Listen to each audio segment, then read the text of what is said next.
Amém? Eu quero te convidar para o texto bíblico de Ageu, capítulo 2, versículo 10.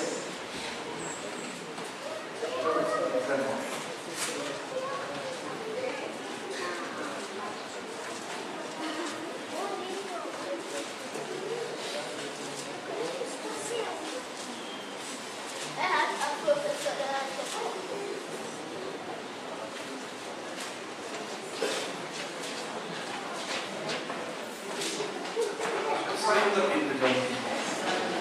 Pronto, continuar procurando.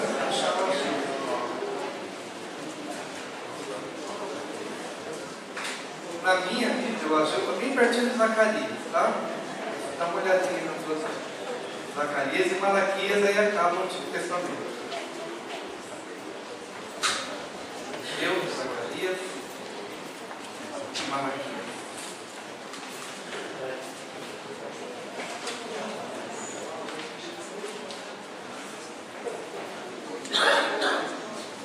Ageu 2, de 10 a 19. Ao 24º dia do mês nono, no segundo ano de Dario, veio a palavra do Senhor por intermédio do profeta Ageu, dizendo: assim diz o Senhor dos Exércitos: pergunta agora aos sacerdotes a respeito da lei. Se alguém leva a carne santa na orla de sua veste, e ela vier a tocar no pão, ou no cozinhado, ou no vinho, ou no azeite, ou em qualquer outro mantimento, ficará isso santificado? Responderam os sacerdotes: não. Então perguntou Ageu: se alguém que se tinha tornado impuro pelo contato com o corpo morto tocar em alguma destas coisas, ficará ela imunda? Responderam os sacerdotes: ficará imunda. Então prosseguiu Ageu: assim é este povo e assim é esta nação perante mim, diz o Senhor. Assim é toda a obra das suas mãos, e o que ali oferece, tudo é imundo. Agora, pois, considerai tudo o que está acontecendo desde aquele dia, antes de pôr-lhes pedra sobre pedra no templo do Senhor. Antes daquele tempo, alguém vinha a um monte de 20 medidas e havia somente 10. Vinha ao lagar para tirar 50 e havia somente 20. Eu vos feri com queimaduras e com ferrugem e com saraiva em toda a obra das vossas mãos, e não houve entre vós quem voltasse para mim, diz o Senhor. Considerai, eu vos rogo, desde este dia em diante, desde o 24º dia do mês nono, desde o dia em que se fundou o templo do Senhor, considerai nestas coisas. Já não há semente no celeiro. Além disso, a videira, a figueira, a romeira e a oliveira não têm dado os seus frutos, mas desde este dia vos abençoarei. Mas desde este dia vos abençoarei. Querido Pai, eu quero te agradecer pelo privilégio, mais uma vez, pelo privilégio de adorar o teu nome, neste lugar, neste ambiente, onde o teu Espírito Santo já se sente à vontade, neste lugar onde a tua palavra está sendo proclamada. Pedimos tão somente a graça de podermos compartilhar a tua palavra com sabedoria, com entendimento, com simplicidade, mas na dependência do Senhor, porque é o Senhor quem abre o nosso entendimento, que é o Senhor quem nos capacita a falar e a ouvir.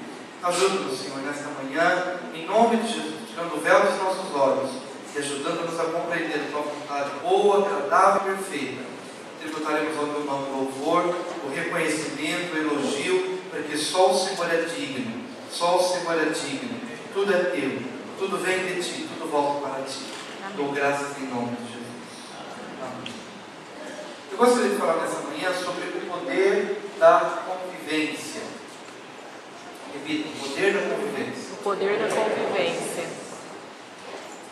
Nós estamos diante de uma passagem muito interessante, porque o profeta Ageu está sendo dirigido, conduzido pelo Espírito Santo a trazer um ensino a um povo que estava colhendo os malefícios de uma semente maléfica. Mas uma palavra que, de alguma forma, procura trazer esperança a esse povo. Mas ele explica da seguinte forma: ele usa a ilustração dos sacrifícios que eram tão comuns aos sacerdotes, uma linguagem que talvez não seja muito comum a nós, mas era comum a eles, e nós vamos tentar trazer daquela época para a nossa época. E a linguagem sacrificial vem a partir de uma pergunta que Ageu recebe da parte do Senhor e transmite ao povo. Escuta, se você tem algo que é santo, e esse algo que é santo toca em algum outro elemento, esse outro elemento vai se tornar santo porque este elemento é santo? E a resposta é não. O que é santo vai continuar sendo santo, mas se tocar no outro, não vai tornar o outro santo porque isso é santo. Ok? Mas aí ele traz um outro exemplo. Tá bom. Mas se alguém se tornou imundo, ou por ter tocado em cadáver naquela época, né? Ou por ter feito alguma coisa que o deixou imundo. Se isso que é imundo, tocar em alguma outra coisa, tornará isso imundo? Sim. Então, o mal é transferível, mas o bem não é. Repita, o mal é transferível. O mal é transferível. Mas o bem não é. Mas o bem não é. Está claro isso? O mal é transferível. Ou seja, alguém imundo tocou em alguma coisa, tornou isso imundo porque esse está imundo. Mas o que é santo, tocou no outro, não tornou isso santo. Talvez isso vai ficar um pouco mais claro para vocês entenderem. Quando nós olhamos para Adão e Eva. Adão e Eva se tornaram imundos por conta do pecado. E a palavra diz que por causa do pecado deles, esse pecado tornou imundo todo mundo. Porque o pecado se transferiu. O pecado passou a toda a carne. E a Bíblia diz no Novo Testamento, mesmo aquele que não tenha pecado, à semelhança do pecado de Adão, mas ele se tornou imundo porque o pecado se transferiu. Ok, queridos? Mas eu me converto, eu me torno um nascido de novo. Se nós usássemos a mesma linguagem, bom, o pecado fez com que o filho se tornasse um pecador. Então, teoricamente falando, eu nasci de novo, agora eu pertenço a Jesus, e agora meu filho nasce. Então, meu filho se torna um nascido de novo automaticamente? Não. Estão entendendo? Amém. Então, o fato de eu ter me tornado santo não torna as coisas em que eu toco santas automaticamente. Mas quem se tornou pecador, o pecado de Adão foi transferido e todos se tornaram pecadores. Mas a minha santificação não torna você automaticamente santo. Por quê? Porque você precisa ter a sua própria experiência com Deus. A questão da transferência do pecado é até genética. Tanto é que quando um homem completa 40 anos, ele vai lá para o médico fazer os exames de próstata e tal, e o médico pergunta, escuta, mas o seu pai teve problema de câncer de próstata? E a gente tem que responder, olha, meu pai teve, o meu avô teve. Por quê? Porque a tendência é de que o mal, não somente espiritualmente falando, ele se transfere, mas até geneticamente falando. As perguntas são feitas da seguinte maneira: você vai no médico, ele pergunta, mas a tua mãe teve problema no coração, mas o teu pai teve câncer de próstata. Enfim, porque o mal é transferido tanto no âmbito espiritual como no âmbito físico. Mas o fato de você ter se tornado santo não torna o seu descendente santo automaticamente, porque cada um precisa ter a sua própria experiência. E esse texto bíblico nos mostra exatamente isso. Ele usa isso como argumento para dizer, porque o pecado é transferível, então o pecado da nação fez uma coisa terrível na nação. Vocês se tornaram imundos, pela idolatria, vocês se tornaram imundos pela feitiçaria, vocês se tornaram imundos pela infidelidade conjugal, vocês se tornaram imundos pelo roubo, vocês se tornaram imundos pela indiferença, vocês se tornaram imundos por uma série de fatores. E como consequência disso, onde vocês tocaram, vocês se tornaram imundo aquilo no qual vocês tocaram. Ele está querendo dizer o seguinte: os vossos campos se tornaram secos. Por quê? O problema não está no campo, o problema está na imundície da sua vida, que fez com que no exercício do seu trabalho, ao tocar na enxada, ao tocar no campo, você trouxe prejuízo para onde você foi. A sua malignidade interior tocou no seu casamento, e o seu casamento foi deteriorado, o seu casamento foi prejudicado. por causa de uma corrupção interior, por causa de uma imundície na forma de uma experiência errada.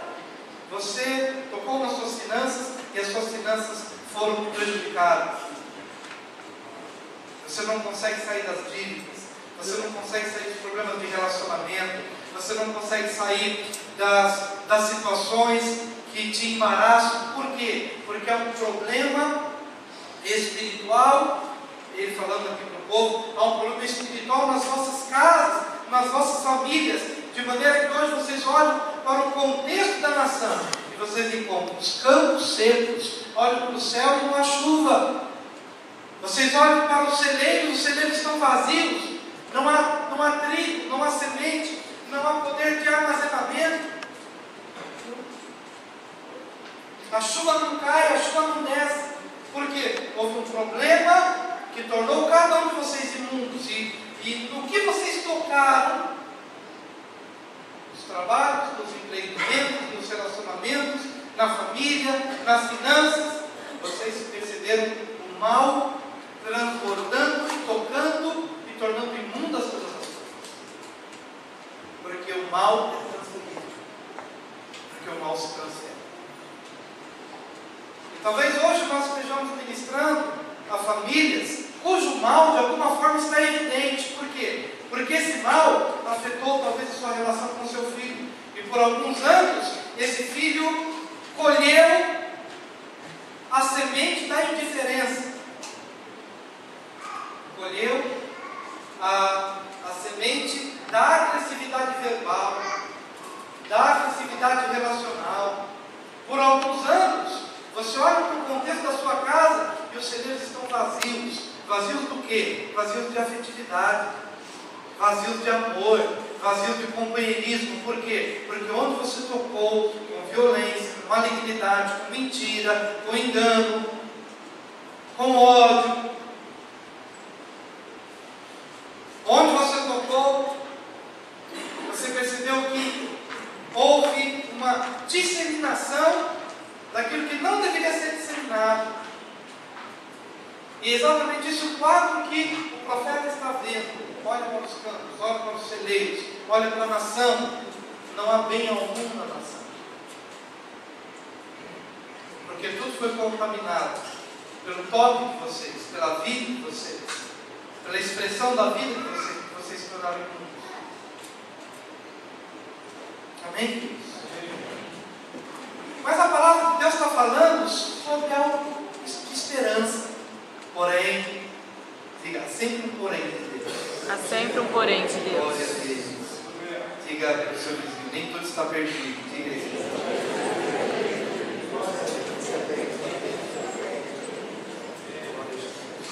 Aleluia.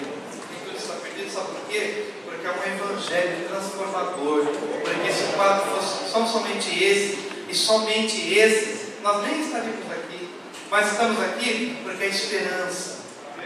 Porque é esperança. E uma esperança que se ministra através da proclamação do Evangelho, mas não somente através da proclamação, mas do viver o Evangelho, da vivência do Evangelho, porque o Senhor está trazendo para o profeta Ageu uma palavra de esperança. Não é de maldição não, é de esperança, porque em meio a esse quadro caótico ele diz: porém, desde o dia em que vocês lançaram os fundamentos do templo, eu vos abençoei. Glória a Deus por isso.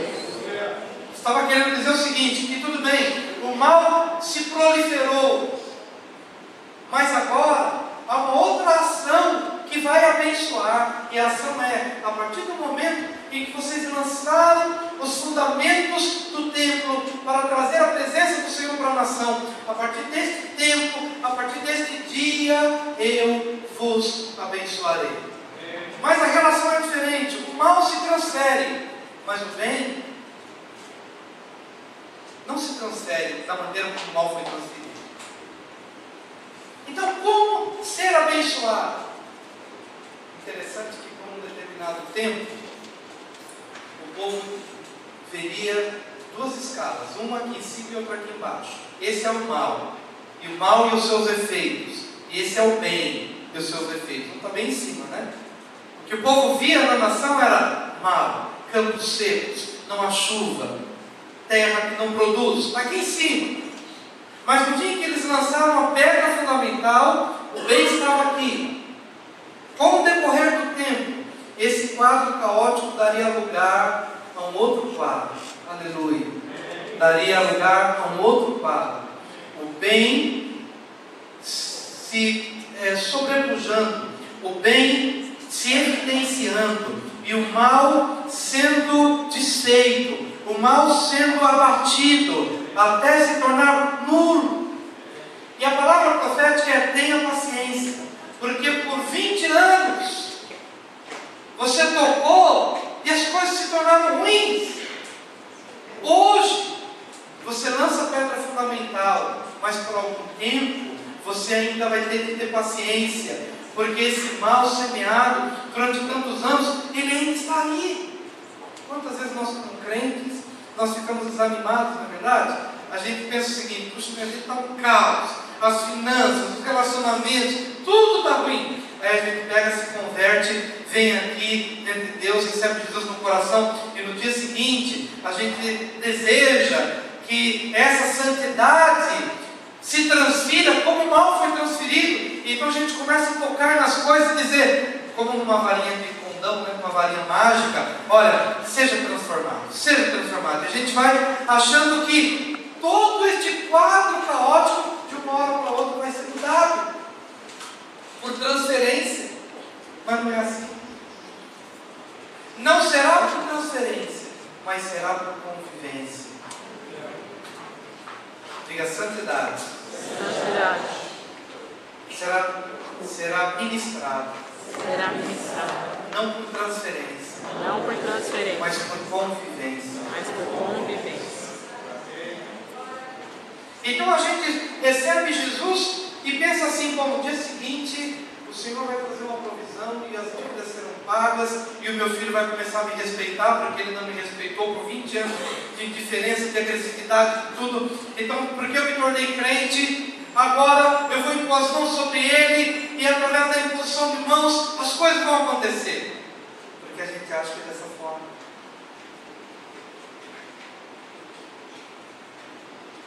E é justamente nesse momento que veio o profeta Ageu para dizer: escuta, desde o dia em que você lançou a pedra fundamental da determinação de uma nova vida, eu te abençoei, mas tenha paciência. Eu te abençoei. Abençoar é liberar para prosperar. A partir de agora você vai receber a força para prosperar, mas não como algo mágico, mas como um poder de Deus agindo dentro de nós, para que as nossas atitudes sejam diferentes, para que a colheita amanhã possa ser a semelhança das sementes em que eu começo a lançar a partir de hoje, em nome de Jesus. Quantos estão entendendo o que o Senhor está trazendo aqui? Amém. Diga para o seu vizinho: não será por mágica, não será por transferência. Não quer dizer que você se converteu e agora vai transferir isso e aquilo. Você vai tocar e as coisas vão virar ouro. Você vai tocar e as coisas e as portas vão se abrir. Você vai, não, porque eu sou crente, assim como o pecado se transferiu, então a santidade se transferirá à semelhança do pecado. Não. Mas sabe de uma coisa, que a partir do momento que você tomou uma decisão nova na sua vida, essa nova decisão determina o início de algo novo. Amém. E você vai começar a abençoar, sim, mas não por um toque mágico, e não por um poder de transferência, mas por um poder, pelo poder do Evangelho, que transforma a sua vida. E porque você foi transformado, então aquilo que está ao seu redor começa a ser transformado, não porque você tocou, mas porque eles começam a olhar para você, porque eles começam a ser influenciados por sua vida, porque eles começam a desejar viver como você deseja, como você vive. Então o seu contexto vai ser mudado. E esse quadro que hoje está aqui, de prejuízo, de desordem, de malignidade, para um nível tão baixo de algo bom, tão pouco. Mas esse quadro dará lugar a um outro quadro. E no decorrer dos anos, você não terá mais lembrança do que foi a tragédia do passado. E essa mudança não será por transferência, mas será por convivência. Amém. Quero que você abra comigo 1 Coríntios capítulo 7, versículo 14. 1 Coríntios capítulo 7, versículo 14.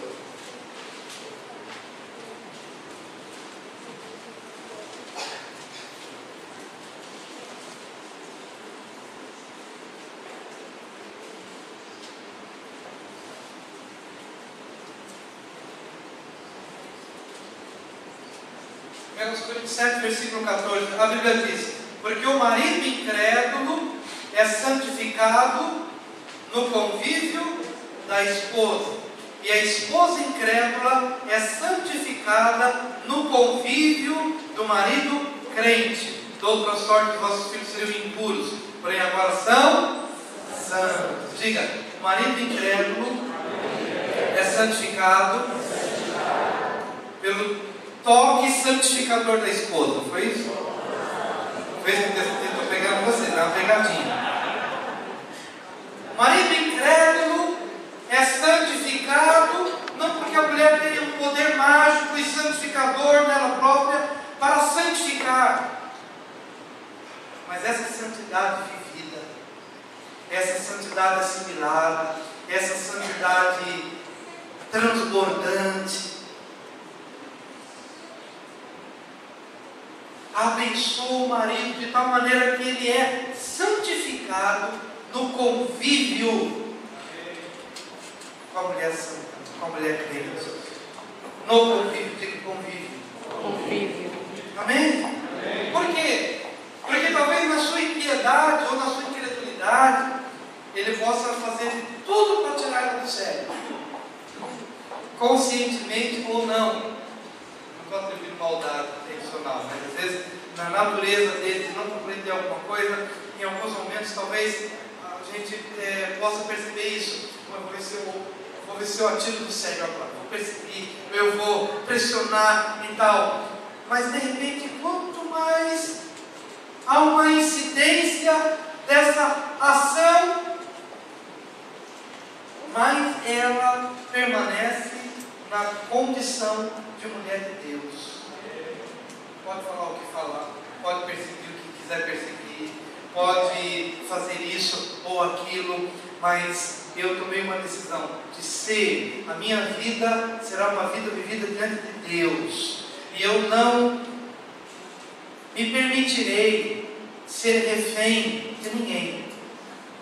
Eu não vou entrar na malignidade porque o outro é maligno ou porque a outra é maligna, porque há uma natureza, e essa natureza ela não pode ser negada. Amém? Amém. Então a palavra diz que esse marido incrédulo, ele é santificado. Porque talvez no passado ele estava acostumado, ela estava acostumada a viver uma vida de agressividade, de palavrões, de dependência do dinheiro. Mas quando ele convive com alguém que é crente, e percebe nesse crente uma postura de Deus, ele vai sendo santificado, não por transferência, mas por convivência. Porque depois ele vai descobrir: gente, é muito melhor viver como você vive do que como eu vivo. Você, em meio à tribulação, tem paz. Eu, em meio à tribulação, vivo um tormento. Eu quero viver como você vive. Eu quero o Deus que você tem para mim. E então essa santidade, ela é passada não por transferência, mas por convivência. Porque vai havendo uma assimilação do bem. Porque a única coisa que você sabe fazer é o bem. Você não é do mal, você é do bem. Uma vez eu estava um pouco incomodado com uma situação, e é muito difícil eu sair do sério. Mas houve um dia que eu estava um pouco cansado e irritado, e eu respondi um pouquinho atravessado para alguém. E a Noemi, minha esposa, esposa que comigo convive, sabe que eu não ajo dessa forma. Quando ela viu aquela situação e nós entramos no carro, ela falou: Wilson, você não pode fazer isso. Eu olhei para ela: por que eu não posso fazer? E ela falou: por um único motivo, porque você é bonzinho. Eu digo para o seu vizinho: você é bonzinho, você é do bem. Bonzinho, você é do bem.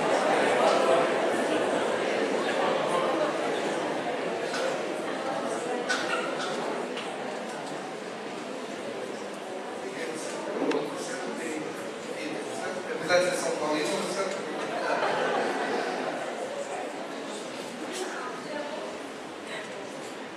Então, o marido incrédulo é santificado no convívio, porque a única coisa que ele recebe é o bem. É o bem. Por quê? Porque a única coisa que a mulher crente tem para dar, ou o homem crente tem para dar, é o bem. Amém. Alguém fala mal de você, mas o que você tem em troca? A única coisa, você não paga com a mesma moeda. Se alguém fala mal de você, qual é a única coisa que você tem para oferecer? Falar bem dele. Por quê? Porque a questão não é quem o outro é, a questão é quem você é. Mas o outro me fechou no trânsito. Não importa quem o outro é, o que importa é quem eu sou.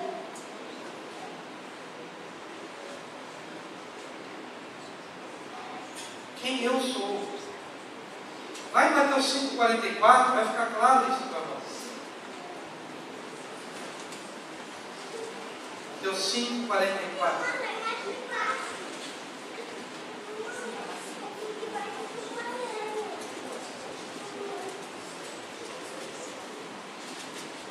Vou ler o 43 também. Mateus 5,43. Ouvistes, Mateus 5,43. Ouvistes que foi dito: amarás o teu próximo e odiarás o teu inimigo. Eu, porém, vos digo: amai os vossos inimigos e orai pelos que vos perseguem, para que vos torneis filhos do vosso Pai Celeste, porque Ele faz nascer o seu sol sobre maus e bons, e vir chuvas sobre justos e injustos. Porque se amardes os que vos amam, que recompensa tens? Não fazem os publicanos também o mesmo? Deixa eu ler de novo só o versículo 44. Eu, porém, vos digo: amai os vossos inimigos e orai pelos que vos perseguem. É uma outra passagem mais completa do que essa, mas ele fala que você deve bendizer os que vos maldizem, que você deve orar pelos que vos perseguem, que você deve amar aos que vos odeiam, aos que nos odeiam, amar o inimigo, orar pelo que persegue, bendizer o que maldiz.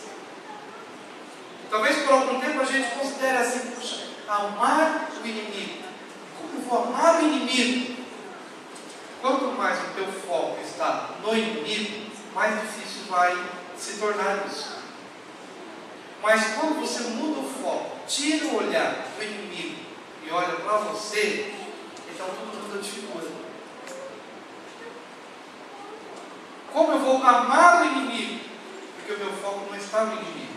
O meu foco está em quem eu sou. Quem eu sou.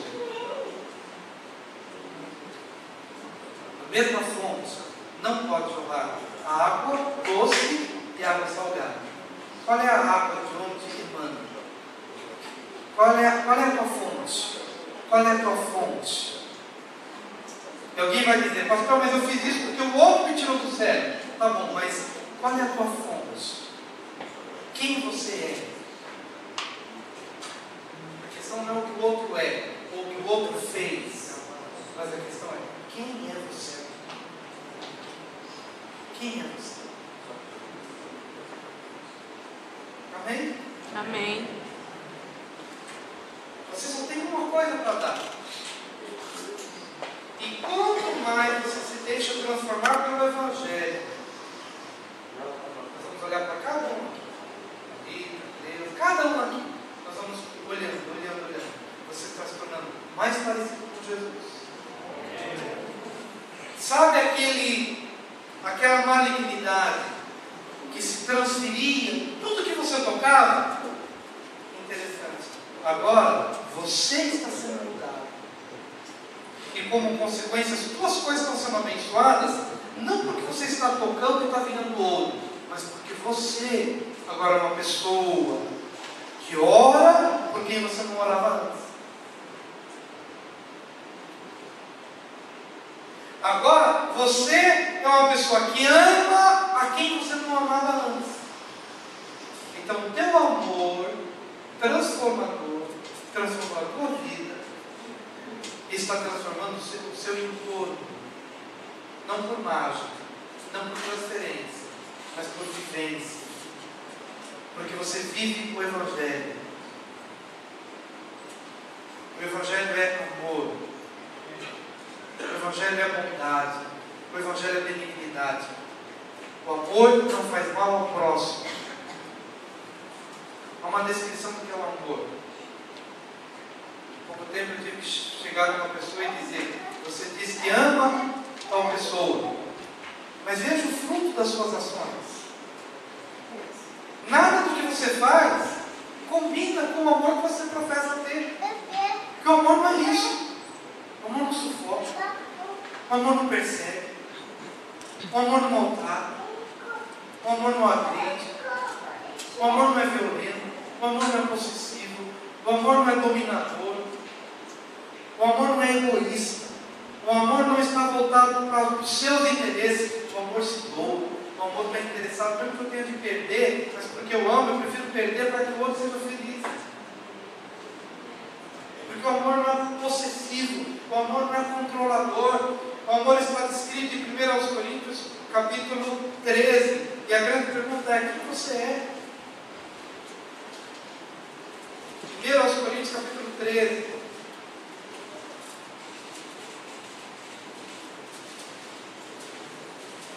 Eu dei uma receitinha para essa pessoa dizendo: acorda todos os dias e lê 1 Coríntios 13, até que 1 Coríntios 13 possa entrar dentro de você e fazer parte da sua corrente sanguínea, e fazer parte do seu modo operandi, que você possa viver isso de tal maneira que isso faça parte da sua maneira de pensar, de sentir, de agir, de viver. Que isso seja tão vivo e rico em você que você não consiga mais dissociar uma coisa da outra. Que isso se torne parte da tua vida, da tua essência. Que você se torne isso que a palavra de Deus diz que você deve ser. 1 Coríntios capítulo 13, a Bíblia diz: ainda que eu fale as línguas dos homens e dos anjos, se não tiver amor, serei como bronze que soa ou como símbolo que retina. Ainda que eu tenha o dom de profetizar e conheça todos os mistérios e toda a ciência, ainda que eu tenha tamanha fé a ponto de transportar montes, se não tiver amor, nada serei. E ainda que eu distribua todos os meus bens entre os pobres, e ainda que entregue o meu próprio corpo para ser queimado, se não tiver amor, nada disso me aproveitará. Veja, essa é a descrição de Cristo. E essa deve ser a minha descrição e a tua descrição. Você deve ser isso daqui, e eu devo ser isso daqui. O amor é paciente, é benigno. Há uma só fonte: benignidade. A partir do momento que você recebeu Jesus como Senhor e Salvador, a sua natureza foi mudada e você se tornou benigno. Você não é mais maligno. Você não intenta o mal, você não projeta o mal, você não maquina o mal, porque você é benigno. É a sua natureza. Você é benigno. Você não vai queimar o arroz de propósito, só porque o marido falou mal de você ontem, eu não quis te levar para o shopping. Só brincadeira, viu? Porque mulher não vive de shopping, não. Tem muitas outras coisas tremendas, mas só estou dando um exemplo. Mas de repente, coitado, ele falou mal de mim, então eu vou queimar uma coisa para ele. Não, porque ele pode ter feito isso, mas você só tem uma natureza. O amor é paciente e o amor é benigno. Benigno. O amor não arde em ciúmes. não se ufana, não se incha, nem se ensoberbece, não se conduz inconvenientemente, não se porta inconvenientemente, não procura os seus interesses, não se exaspera, não se ressente do mal, não se alegra com a injustiça, mas regozija-se com a verdade. Tudo sofre, tudo crê, tudo espera, tudo suporta. O amor jamais acaba. Digo, o amor jamais acaba. O amor jamais. Digo, o amor jamais acaba. É o único dos três elementos que não vai acabar. A fé vai acabar e a esperança também vai acabar, mas o amor não acaba. Mas como que a fé vai acabar? Porque quando eu morrer e for para o Senhor, eu não precisarei mais de fé. Eu verei o Senhor face a face. Hoje eu preciso de fé. Eu não vejo o Senhor. Hoje eu preciso de fé para me manter firme na vida cristã. Eu não vi o céu ainda. Eu não vi os anjos ainda. Eu não vi a glória ainda. Eu preciso de fé. Mas vai chegar um momento que eu não vou precisar mais de fé. Esperança? Também. Eu estou esperando a redenção. Estou pregando o Evangelho na esperança de que as pessoas se salvem no maior número possível de pessoas. Esse é o meu chamado, a minha vocação, e essa é a tua chamada, a tua vocação. Na esperança da glória, na esperança da eternidade, na esperança que as pessoas se salvem. Mas um dia, não precisarei mais da esperança, mas o amor é eterno. Porque Deus é amor, e o amor na minha vida e na sua vida nós levaremos para a eternidade. O amor jamais acaba. Então eu preciso viver o amor agora, levando bofetada, mas amando, sendo caluniado, amando, sendo injuriado, amando, sendo perseguido, orando, sendo amaldiçoado, abençoando. Porque isso não tem a ver com o outro, tem a ver comigo, quem eu sou. Entendendo que a santidade não se transfere, se vive. E pela convivência, as pessoas são abençoadas. Em nome de Jesus. Eu não tinha muito para falar sobre isso, mas fiquemos em pé. Vamos dar graças ao Senhor. Eu queria chamar aqui à frente todos aqueles que querem ver esse quadro sendo transformado, sendo mudado. Vem aqui à frente. Você que é membro da igreja, você que não é membro da igreja, vai sentir o que Deus falou com você nesta manhã. Vem aqui à frente. Você que nos visita, você que já está aqui com a gente, você que é um toque do Senhor.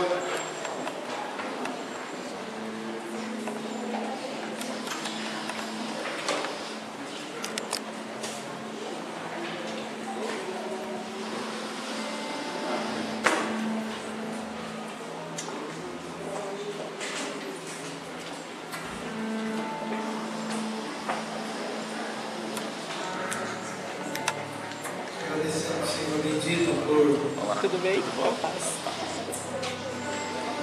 Era uma maravilhosa manifestação da tua graça para as nossas vidas. Agradecemos por este perdão maravilhoso que nos abençoou, que nos livrou da malignidade, das prisões do passado. Senhor, obrigado porque podemos, num determinado tempo da nossa vida, olhar e perceber ao nosso redor caos. Campos queimados, celeiros vazios, pessoas feridas, porque o mal transferido amaldiçoou tanta gente, amaldiçoou tantas coisas. Mas hoje, ó Deus, nós somos tocados por tua graça, e o Senhor Jesus morreu por nós, e o teu Espírito Santo nos convenceu de que éramos pecadores, e nós nos humilhamos, e nós nos prostramos, e nós nos devotamos ao Senhor. E ainda que o contorno da nossa vida não tenha sido transformado de imediato, mas nós o fomos. E a partir da vivência deste Evangelho, orando pelos que nos perseguem, bendizendo os que nos maldizem, amando os que nos odeiam. Nossa, dessa forma, Pai, que estaremos com certeza glorificando o Teu nome e vendo a nossa vida sendo mais e mais transformada, transformada, transformada, transformada, transformada, por causa do Teu plano perfeito.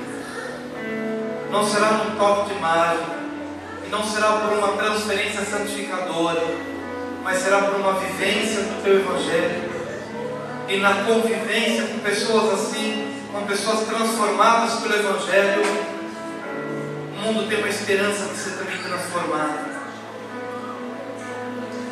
Ajuda-nos, ajuda-nos. Perdoa-nos mais uma vez nessa manhã, Senhor. Perdoa-nos mais uma vez nessa manhã, em nome de Jesus. Senhor, perdoa-nos. Jaz maligno, Senhor. Perdoa-nos, Senhor. Perdoa-nos, Senhor. Perdoa-nos, Senhor, dos tempos em que nós vivemos na nossa ignorância. Nesse tempo tão ruim da nossa vida, onde nós tocamos, nós vimos problemas, nós vimos desgraça, nós vimos doença, nós vimos miséria. Onde nós tocamos, Senhor, esse mal transferível transferiu malignidade, transferiu peso, culpa. Mas, Senhor, nós te damos graças pela morte de Jesus na cruz, porque nele somos abençoados. Nele somos abençoados. Em Ti somos abençoados. E é o que nós pedimos nesta manhã. Toque nossas vidas, Senhor. Toque nossas vidas, Senhor. Toque nossas vidas. E ajuda-nos a ver esse quadro caótico sendo transformado e sendo substituído, ó Deus, por um novo quadro na vida de tantas pessoas aqui. Nós te pedimos em nome de Jesus. Todo quadro de desordem, todo quadro caótico seja substituído por um novo quadro, Senhor. Um novo quadro, Senhor. Um novo quadro de bênção. Um novo quadro de vida. Um novo quadro, uma nova realidade, uma nova esperança, uma nova vida, Senhor. Em nome de Jesus. Em nome de Jesus. Em nome de Jesus. Faça a tua oração, querido. Você sabe qual é o quadro que te envolve, você sabe qual é a realidade que precisa ser mudada.